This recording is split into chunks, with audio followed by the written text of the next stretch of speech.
Mga kwentong pambata. Ang mga duwende at ang sapatero. Noong unang panahon, may sapaterong nakatira kasama ang kanyang asawa. Matagal ng kabuhayan ng sapatero ang gumawa ng sapatos para ipagbili sa palengke. Ngunit sa kabila ng kanyang kasipagan, hindi sapat ang kanyang kinikita mula sa kanyang munting negosyo. Nahihirapan siyang tustusan ang mga gastusin nilang mag-asawa. At dumating na ang araw na naubos na ang pera ng sapatero para gumawa ng bagong sapatos.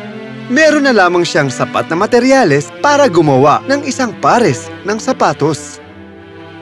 Ito na siguro ang huling pares na sapatos na magagawa ko. Tatahiin ko ang pinakamagandang sapatos. At tulad ng ginagawa niya ng mahabang panahon, maingat niyang ginupit ang mga materyales. Paglubog ng araw, natapos ang sapatero sa paggupit at sinimulang tahiin ang bagong sapatos. At pagsapit ng gabi, iniwan niya ang tinahing balat sa mesa. Yan na lang muna sa ngayon. Bukas ko natatapusin ang paggawa ng sapatos. Sinara niya ang tindahan at umuwi ng bahay. Kinabukasan at naghandang umalis. Mahal kong asawa, ngayon na ang huling araw ko sa tindahan. Mukhang dito na matatapos ang lahat. Huwag kang mag-alala, mahal ko.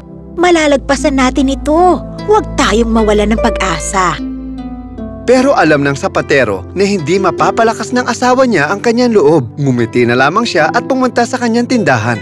Pagdating niya sa tindahan, hindi siya makapaniwala sa kanyang nakita. Isang pares na magandang balat na sapatos at meron pang pinong borda ang nakapatong sa mesa kung saan nakalagay ang iniwan niyang mga gamit. Ha? Paano nangyari to? Di bali na lang. Saka ko naiisipin yan.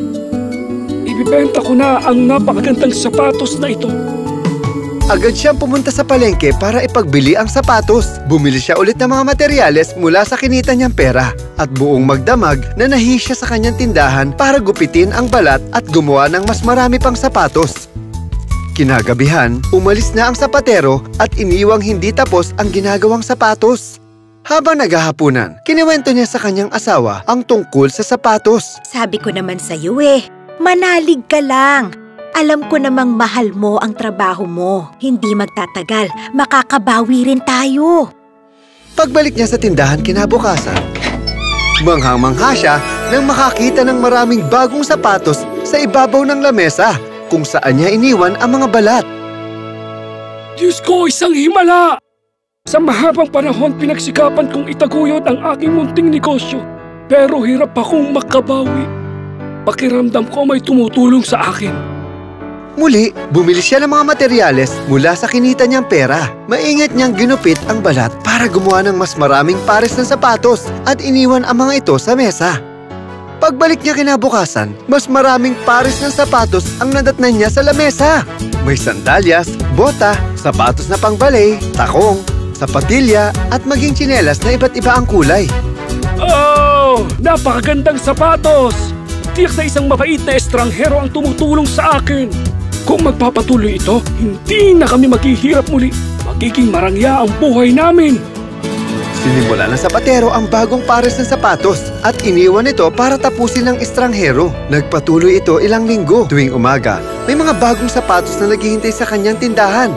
Di nagtagal, nakilala ang sapatero sa paggawa ng pinakamagagandang sapatos na nayon. Nagpatayo siya ng mansyon para kanilang tirahan. Tignan mo, nagbago ang kapalaran natin. Kailangan lang nating magtiyaga. Oo naman, mahal ko. Ikaw ang laging nagpapalakas ng loob ko, kaya heto tayo ngayon.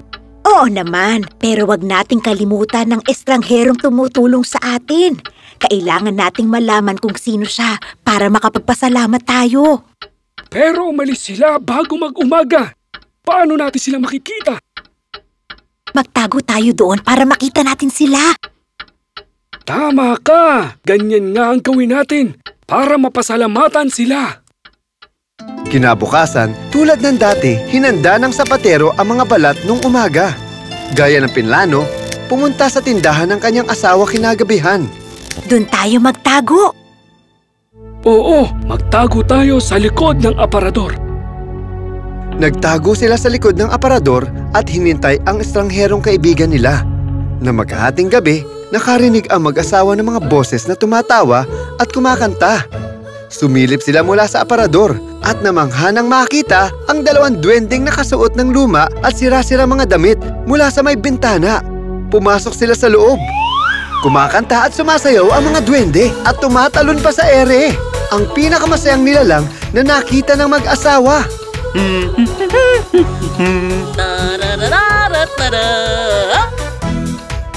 Matapos sumayaw-sayaw, umupo na ang mga duwende sa lamesa at nagsimulang gumawa ng sapatos.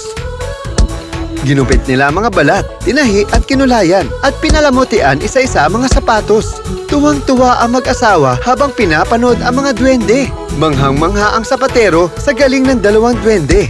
Sa wakas, isang pares ng sapatos ang natapos nilang gawin. Tumalon sa bintana ang dalawang duwende at tuluyan naglaho. Mga duwende sila! At araw-araw silang tumutulong sa atin. Kailangan natin silang mapasalamatan. Tama ka. Pero, paano? Nakita kong luma at sira-sira na ang kanilang mga suot. Bigyan natin sila ng bagong damit. Magandang ideya yan. At gagawan ko sila ng bagong sapatos. At tatahian ko sila ng magandang damit. At nagsimula ng gawin ng mag-asawa ang regalo nila sa mga duwende. Makalipas ang isang linggo, natapos ng sapatero ang dalawang pares ng bagong bota para sa mga kaibigan duwende. Gumawa ang kanyang asawa ng dalawang damit na lana na may ternong kamiseta at pantalon. Bagay sa dalawang duwende ang mga sapatos at damit. Nasasabik na akong makitang suot nila ang mga ito. Bispiras na ng Pasko bukas.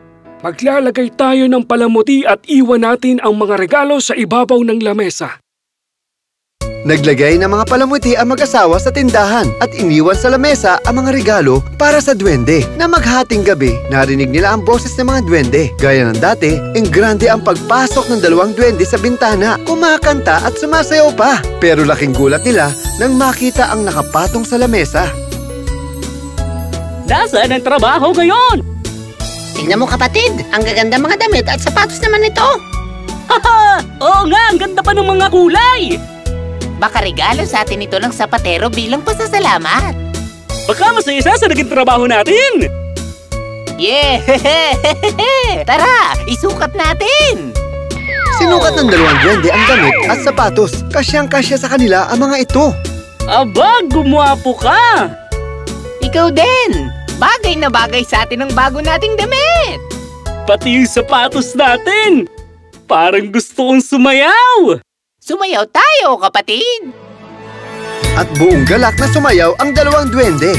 Pasko na naman, okay tuloy ng araw! Hey! La la la la la la la la. Tuwan-tuwa ang sapatero at ang kanyang asawa nang makitang nagustuhan ng mga duwende ang kanilang regalo. Maya-maya pa, lumabas na ang dalawang duwende sa bintana at naglaho sa dilim ng gabi. Lumabas ang mag-asawa sa kanilang pinagtataguan. Oh, mahal ko! Mabuti at nagustuhan nila ang mga regalo natin! Oo nga, ngayon, tayo naman ang magdidiwang. Umuwi na tayo sa bahay. Pagdating ng Pasko, ginupit ng sapatero ang mga balat at iniwan muli ito para sa dalawang duwende. Ngunit pagbalik nila kinabukasan, wala silang nakitang bagong sapatos. Kinuwento niya ito sa kanyang asawa pag-uwi. Hindi na bumalik ang mga duwende. Walang bagong sapatos sa tindahan. Hindi na bale. Marami na silang naitulong sa atin. Gumawa ka ulit ng mga sapatos gaya ng dati. Oo, ako na ang gagawa ng mga sapatos. Nitong mga nakaraang linggo, napag-aralan ko na ang gusto ng mga tao. Gagawa ako ng magagandang sapatos. At muli, nagtrabaho sa kanyang tindahan ang sapatero gaya ng palagi nilang ginagawa bago pa man dumating ang mga duwende. At gaya ng ginagawa ng mga duwende, ginawa niya ang mga pinakamagagandang sapatos sa nayon.